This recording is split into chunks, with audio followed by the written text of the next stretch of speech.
Shalom.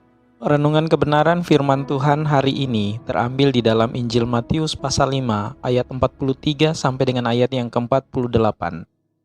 Judul renungan hari ini, Kasih yang Sempurna. Sikap murid-murid Tuhan terhadap tindakan persekusi agama harus dibalas dengan kasih.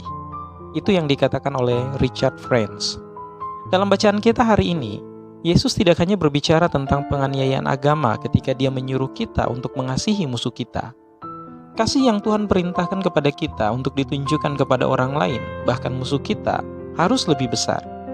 Kita seharusnya harus mengasihi secara aktif, meskipun ada banyak alasan yang diberikan seseorang kepada kita untuk membencinya.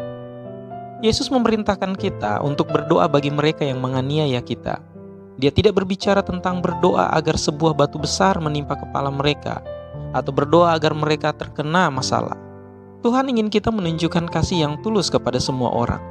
Hal ini mengingatkan kita kepada Rasul Paulus. Sebelum Paulus menjadi pengikut Kristus, dia adalah seorang pembunuh orang Kristen. Banyak pria dan wanita dan anak-anak yang ditangkap dan dijatuhi hukuman mati. Jika pernah ada musuh pengikut Kristus, Paulus pasti akan cocok dengan kategori ini. Ketika Ananias, seorang Kristen yang saleh, diberitahu oleh Tuhan untuk menyembuhkan dan mengajar Saulus dari Tarsus yang akan menjadi Rasul Paulus, tanggapannya adalah, "Tuhan, dari banyak orang yang telah kudengar tentang orang itu, betapa banyaknya kejahatan yang dilakukannya terhadap orang-orang kudus-Mu di Yerusalem. Dan ia datang kemari dengan kuasa penuh dari imam-imam kepala untuk menangkap semua orang yang memanggil nama-Mu." Kisah Rasul 9 ayat 13 sampai dengan ayat yang ke-14. Kita mungkin dapat membayangkan kebingungan Ananias dalam doanya. Mengapa Tuhan ingin menunjukkan kasih dan belas kasihan kepada musuh yang menjahati umatnya? Tuhan menjawab Ananias dalam ayat yang ke-15.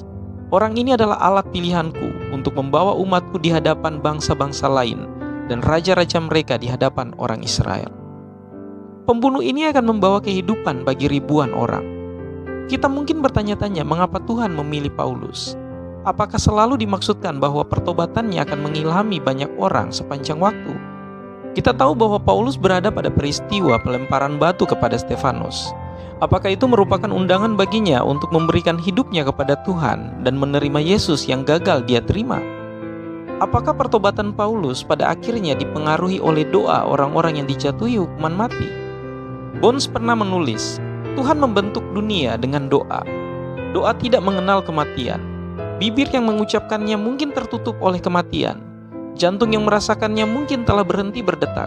Tetapi doa-doa itu hidup di hadapan Tuhan.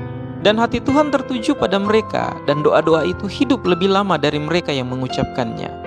Mereka hidup lebih lama dari satu generasi, hidup lebih lama dari usia manusia, hidup lebih lama dari dunia.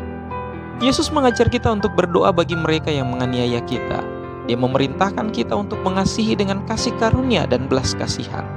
Saulus yang mungkin kita doakan hari ini, mungkin saja menjadi Paulus di masa depan. Kiranya Tuhan Yesus memberkati kita semua.